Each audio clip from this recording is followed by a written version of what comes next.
Hi to everyone, and especially my sister who's here. And I'm super excited to have her in on grad school. So I'm going to start sharing.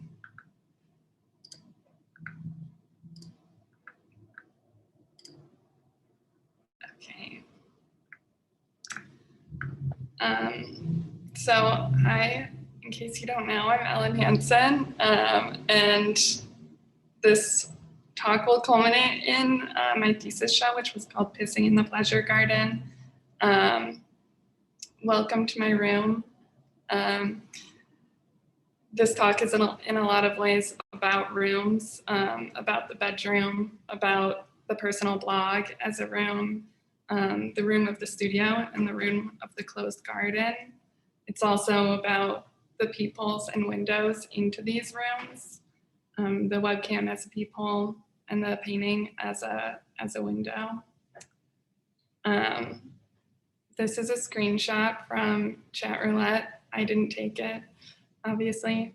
But I wanted to start with my relationship to the internet in my teenage years and think about my gender performance online and connection to the body and ability to manipulate my body. When I was throughout high school, I had lots of like Tumblrs and blogs that were embarrassingly vulnerable and intimate, and no one that I knew in real life knew that I had these blogs, and thinking about how like to go to the most public space to share your most private feelings. And then Chat Roulette came out in 2010 when I was 17, and it was created by another 17-year-old, Andrei Chernovsky, who came up with it from his childhood bedroom in Moscow. And he talked about Chat Roulette as being 100% my window into the world. And that's also what it was for me at this time of thinking about myself and my body online, and then starting to have like internet sex with strangers as this both like contrast and complement to the other ways I was interacting online. And through this, I think about the way Legacy Russell talks about the glitch in glitch feminism. Through the application of the glitch, we ghost on the gendered body and accelerate towards its end. The infinite possibilities presented as a consequence of this allows for our exploration. We can disidentify, and by disidentifying, we can make up our own rules in wrestling with the problem of the body. So the next thing is talking about early webcamming. So these are photos from Jenny Cam, which is she's the first cam girl, Jennifer Rinley, who started a stream out of her dorm room in 1996 when she was 20 years old, and it ended in 2003. And I think it's really interesting, these early campsites where you go directly to each site, and the vulnerability presented in the exposure isn't just about nudity, but it's also in seeing everything that she's showing, doing homework, eating, showering, sex with her boyfriend. There's this extreme like intimacy into projecting your whole life. And she saw it as being very real. And I think we have this more like complicated relationship with what's real and what's not in terms of online presentation. Another area of interest is the studio self-portrait, especially like the history of studio self-portraits with muses and the role of the muse in art history. And this painting is of a Pele studio by Giorgio Vasari from 1542. And it's actually painted in Vasari's house as a fresco on the wall. And these same things, so like this painting becomes a window into the fictional studio, which is a mythological, or not, it's not mythological, it's like legendary from ancient Greece. And how breaking down the wall playing with illusion to give us this window into another space. And then this idea of illusion comes into what's actually being painted with the muse and the image, and ways in which paintings of stories where these become interchangeable, like the story of Apelles painting Campaspe, who was Alexander the Great's concubine, and he ended up like gifting Apelles her in exchange for the painting, which, so they become like the same thing, or to paint, the proposition of painting something so real that it becomes lifelike. All of these stories interest me, and like the Sari, I'm interested in this like romanticization of the artist. Like, to paint these paintings in your own home is to have this, I mean, ridiculous like love for them.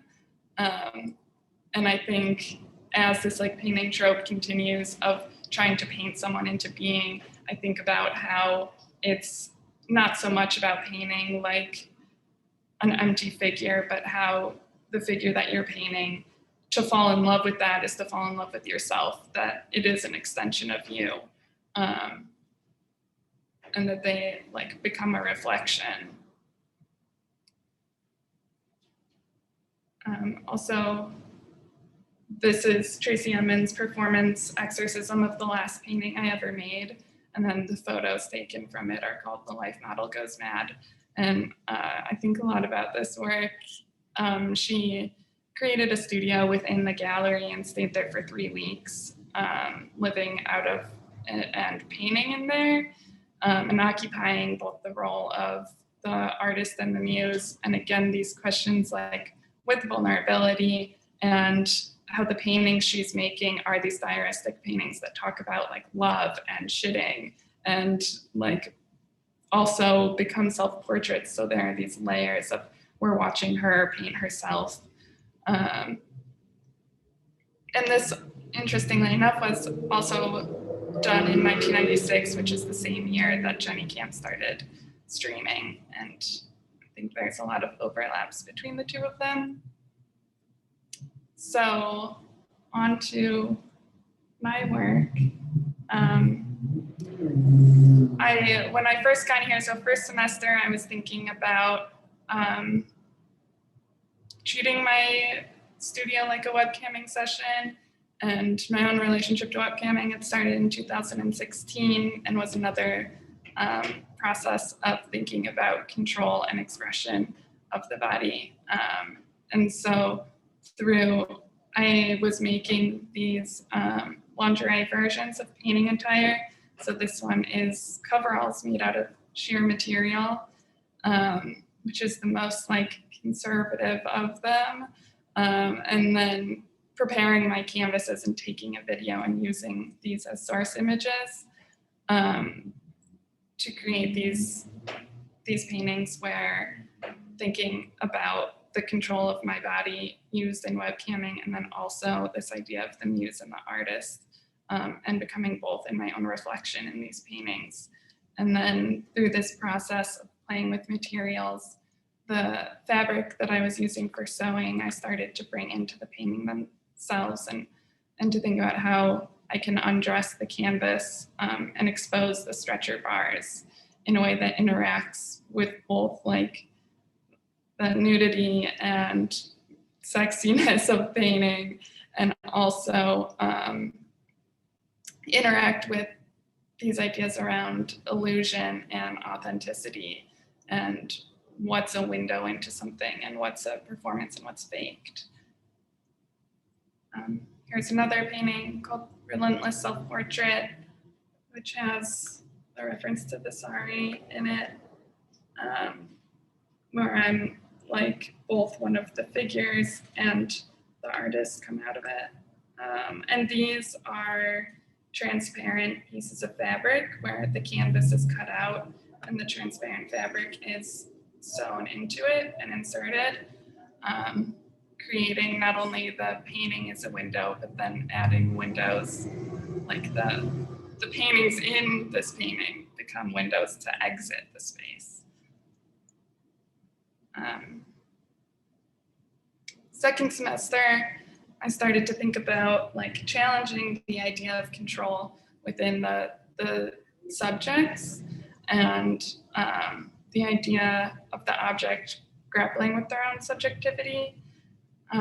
So having me as the figure still, and playing with like painting, but removing it from the studio, and it not really being sure if it's like to be funny or for pleasure, that there's this maybe discomfort of what the figure is doing. And I think it's in line with how Sam the guy talks about the zany, for all their playfulness and commitment to fun.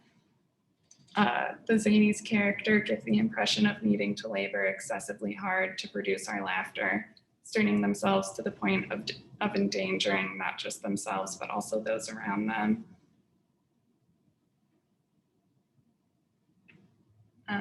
And then this one is again thinking about like the doubling of my own image, and dealing with self-representation. I think about how like the cam girl's only true audience is herself, even though she's watched by so many people, and there's this intimacy. It's really one-sided, and when you're performing, you're only staring back at your own image. I think a lot about Lisa Yuskavich, in the way that she deals with these subjects.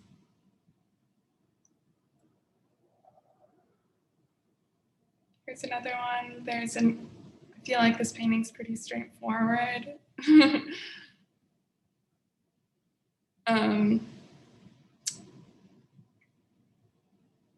So on the left is my painting, The Martyrdom of an Untimely Sensuality.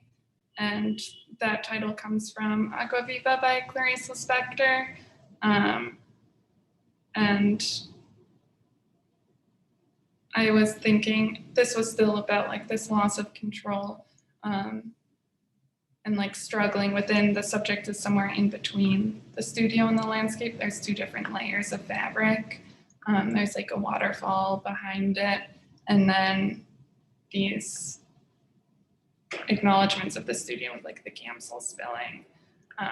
And one aspect of this, I was looking at like these brushes that are kind of, you're not really sure whether they're using them to paint or not, but it's also like stabbed into the leg like an arrow, and the drips of blood and paint. I was referencing like the pearls falling in Tintoretto's Tarquin and Lucretia, and how this fall is like both violent and erotic, especially with like this pearl landing here, and having that same motion happening in my painting.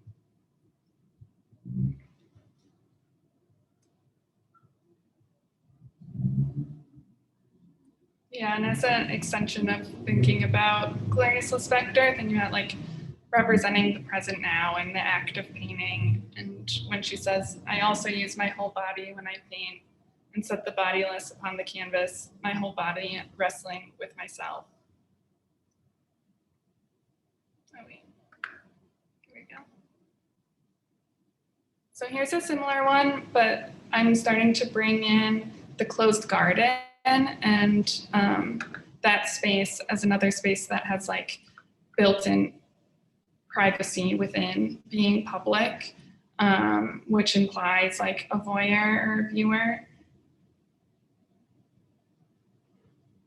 And I'm looking at early Renaissance gardens, specifically the Hortus conclusus, which usually has a central fountain and then a walled garden. And it's a pretty simple garden, not like the much more like extravagant Renaissance gardens later. Both of these prints are from illuminated manuscripts from the 15th century. And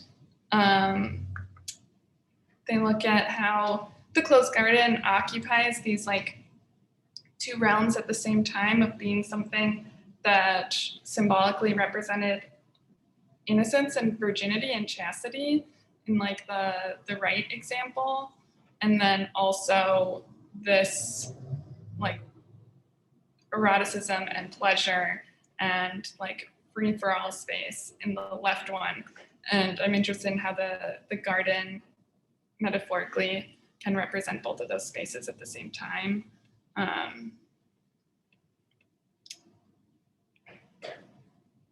on.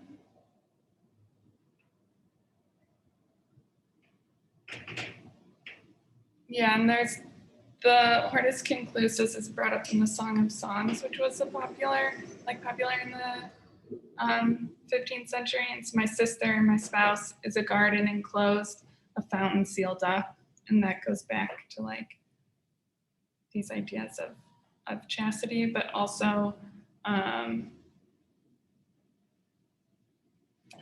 this changing place of the fountain is something that can be about the ever-changingness of the garden, that talks about like decay and corruption and death within this space. So for my thesis installation, Pissing in the Pleasure Garden, I was taking that model of the hortus conclusus of the central fountain, and then like a square walled garden around it as the basis for these structures. And I expanded on this idea with this wall of making lingerie for a canvas. So this wall becomes a wall of the garden, and the back of it, it's treated with like fake rock spray. But it's like a window and a screen with how it's transparent. And then thinking about dressing it in ruffles and lingerie.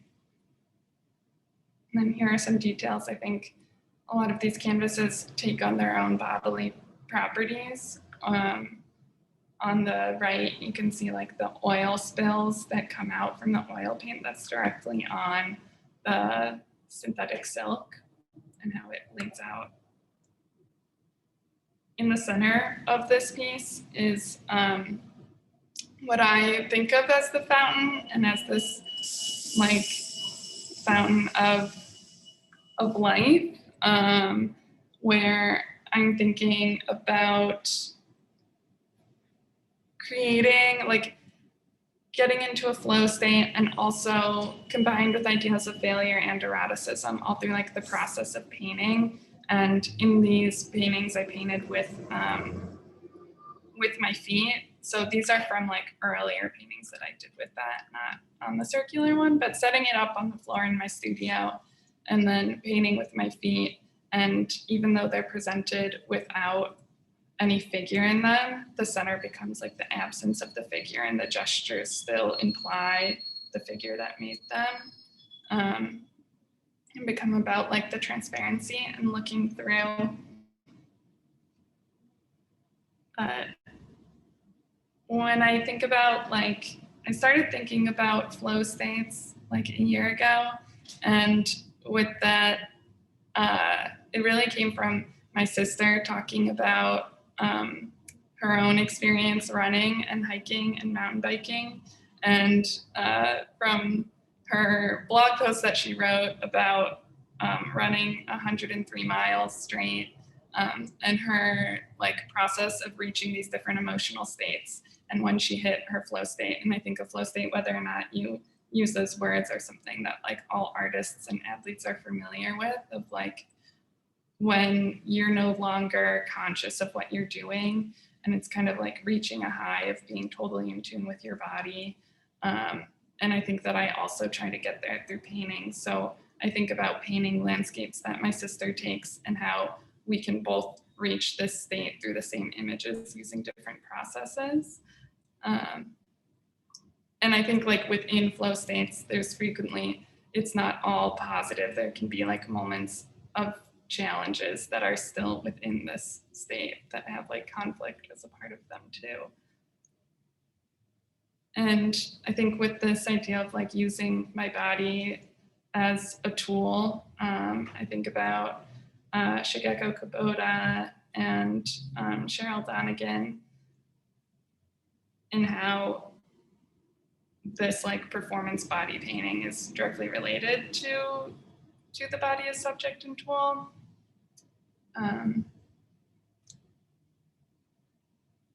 And then lastly, looking at these two paintings, which are kind of the central paintings of the show. And with here, I kind of like changed the way, the mental space that my figures occupy, that in these paintings, they're no longer like putting on a show or about being viewed, but more about interiority, and also being one with the landscape. I think like on the left-hand side, the figures are erected out of that same frozen, icy lake, that they become these like emotional landscapes that are both like still and calm, and then volatile and chaotic. And I think they also give like this window out from the closed garden. They're like looking out and expand, and then like breaking down the wall that they're hanging on.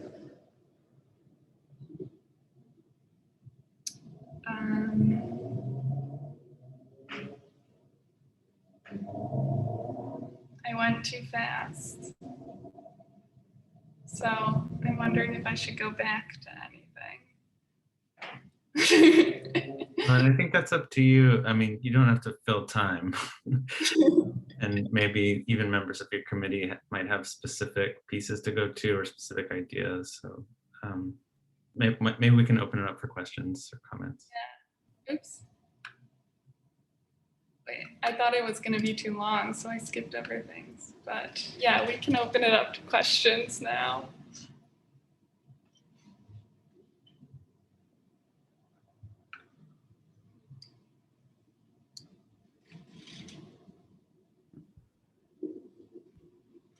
Hi, Ellen. Thank you for that generous talk. One thing I realized is that I've never really heard you talk about pleasure. It is referenced in the title, which you know that I love, Pissing in the Pleasure Garden. But I was wondering if you could just talk a little bit about how you think pleasure operates in the work, or how you're thinking about pleasure personally or politically, and yeah, maybe even how you're defining it in the title. Yeah, I think there's two ways that pleasure comes in. The main one that I think I like don't forget to talk about because it's like always present is that like I paint to experience pleasure, and that's in line with talking about the flow states of like what drives me to paint is exactly that. I find it pleasureful. And like I think that's tied to like the romance that I talked about earlier of like, and also of painting oneself, of that being like a self-love. And I think that that can be like a pleasureful relationship. And then within the title of the Pleasure Garden, I think that's thinking about pleasure in general, but also, yeah, Renaissance gardens and how they very much are about pleasure through this like vacation-y, like leaving things behind and like entering this realm where you can kind of do whatever you want, and this pleasure that is involved with like humor and having like fountains that squirt into your butt, and like this like playful pleasure of, yeah. And I think there's something too that I glossed over, but when I was talking about I forgot to mention when I was talking about the foot paintings, hold on. After talking about the flow states, I also think that like these other words, I think I identify with that flow state as also being very erotic and being in touch with eroticism. That for me is very much a part of it. And it comes to when I think about with Audre Lorde talking about the uses of the erotic, and she talks about it as our most profoundly creative source. And then continues, I find the erotic such a kernel within myself. When released from its intense, constrained pellet, it flows through and colors my life. with a kind of energy that heightens and sensitizes and strengthens all my experience. And I really love that explanation. Thank you. Thanks.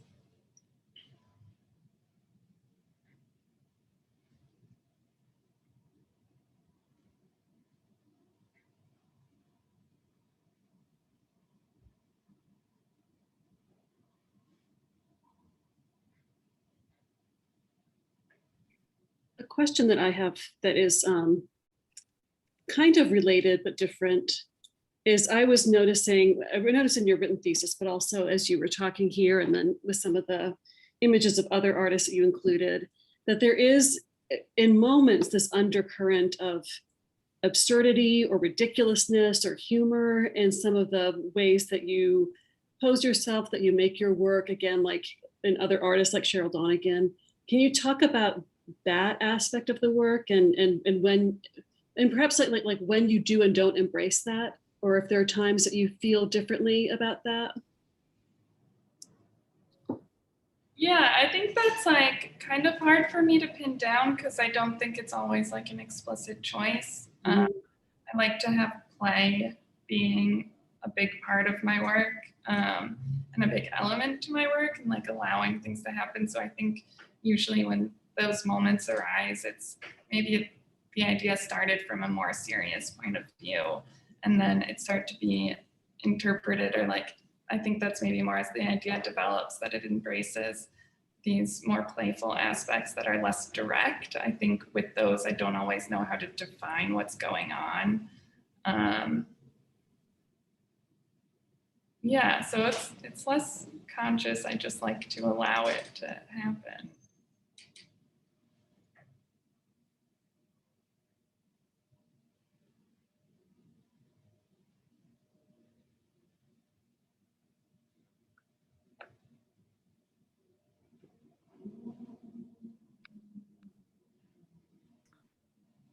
And one thing I had a question about was with the foot paintings. Like I can see how they are related to this notion of play that you're talking about, but I was wondering if you've ever like explicitly thought about them as a kind of strategy of de-skilling, like to sort of take something from, from your hand into, a way of painting that you're less familiar with, which is an element of play, but also, has a very direct relationship to what you can control.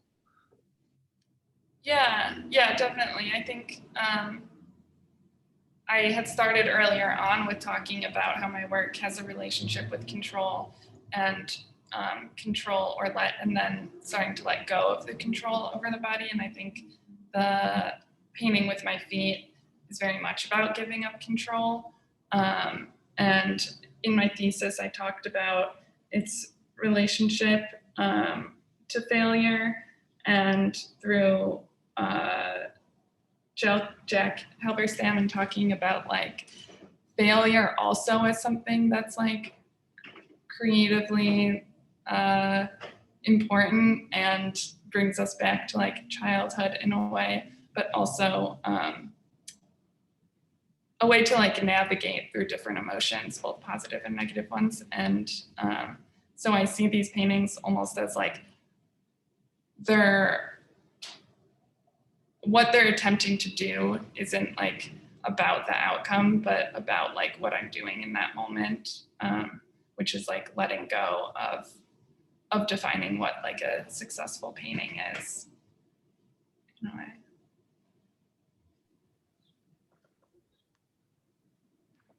Hello. I'm really attracted to, well, I like the work in general, but I'm really attracted to how there's like the relationship to digital media and like streaming and content and that type of like the digitization of images, I feel is like very like apparent and visible for me on the painting on the left, where the image and the paints are what appear to be for me like an inverted like an inverted status. Like you go into settings on your phone and you click invert, I also am attracted to how the frame is also a separate color. That way the frame also is inverted. And I don't know, I'm just seeing a lot of intention there that's like personally starting to like, I'm just curious how you're seeing and feeling the body in that inverted space, and how you like conceptually grapple with that during the production process of that piece, given that it stands out so heavily as an outlier, given that there's like a very clear like digital processes within this production. You know what I mean? Like I'm curious about that and would love to hear more about that work. Yeah, thank you. I think like, yeah, it's nice to see that it's like evident, those digital qualities, because like how I started talking about the work from the beginning, there's this relationship to like self-representation online, even though the works are so physical and so in person and so much about like real space and layers and moving around them, that like they are definitely in no ways like digital artworks. And I think with the inverted quality that goes with thinking about like how the body is manipulated and how it doesn't need to stay like true to form when you paint. So breaking it down and like abstracting it to like inverting it and then just choosing colors that were both like from the surroundings and making it up. Yeah. I don't know what else goes with that, but yeah. Thank you.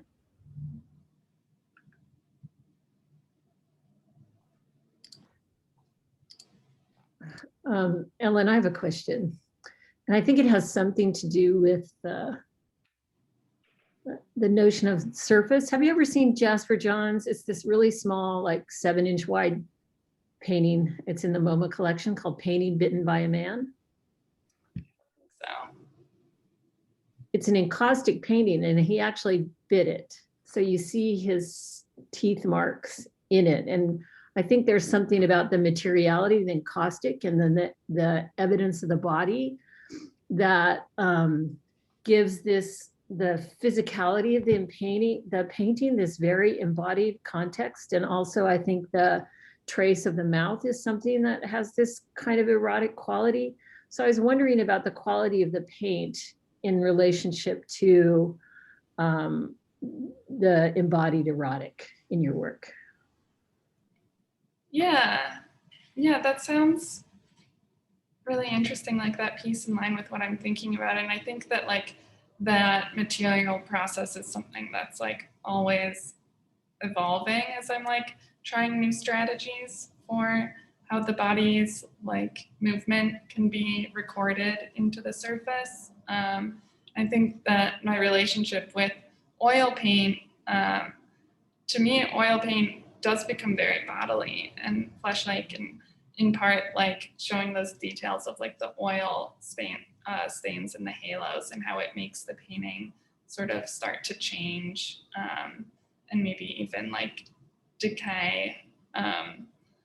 And I think using oil paint, I mean, as a painter, like I definitely like fetishize oil paint in a way, or like I find it, you know, sexy. So there's that like personal relationship to working with it and what I see to be like a very sensual medium.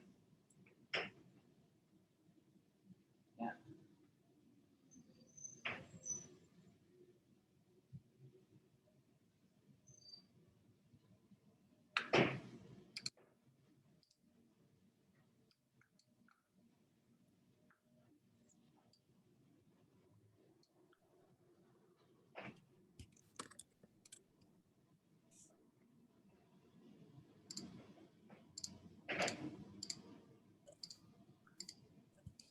Sorry, and just to follow up on that for a second, one thing that I find interesting about this work too is that its physicality isn't defined primarily by the paint. Like it's like the materiality of this work has so much to do with like the, you know,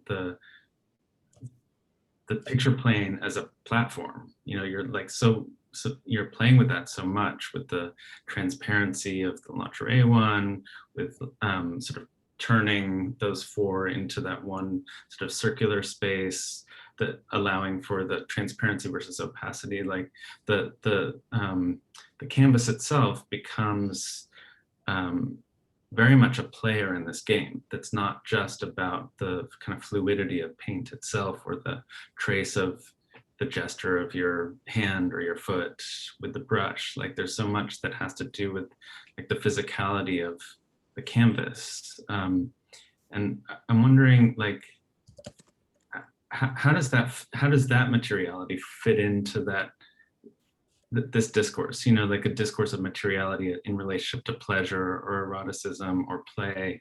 Does that materiality participate in that, or is that more like the garden or the frame of the camera? Just thinking about other like tropes that you're using. Yeah, I think like when I use the canvas as these like freestanding forms and think more about their forms, it's accentuating qualities that are already a part of painting. Thinking about like what the surface is doing, and then also like how you interact with the viewer. So I think the way that I'm thinking about it in terms of the rest of the work is creating these layers of intimacy and of voyeurism. So there's like an outside, there are these multiple layers of like outside coming in, of like that square that's on the outside, and then the circle that would be like the most inner level, and how there's always the viewer looking at the painting. And I think I'm interested in like controlling that viewpoint, and the transparency allows you to see through it, not only to see other works, but to see other viewers. And there's this relationship to space that's, yeah, about like just breaking down the picture plane and like bringing it more into the space. That's great, thanks.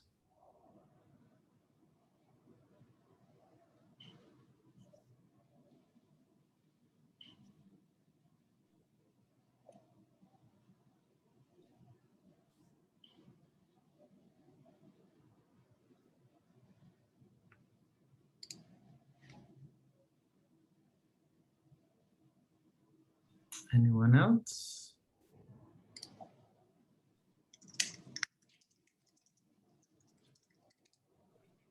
Okay, well, thank you, Ellen. That's excellent.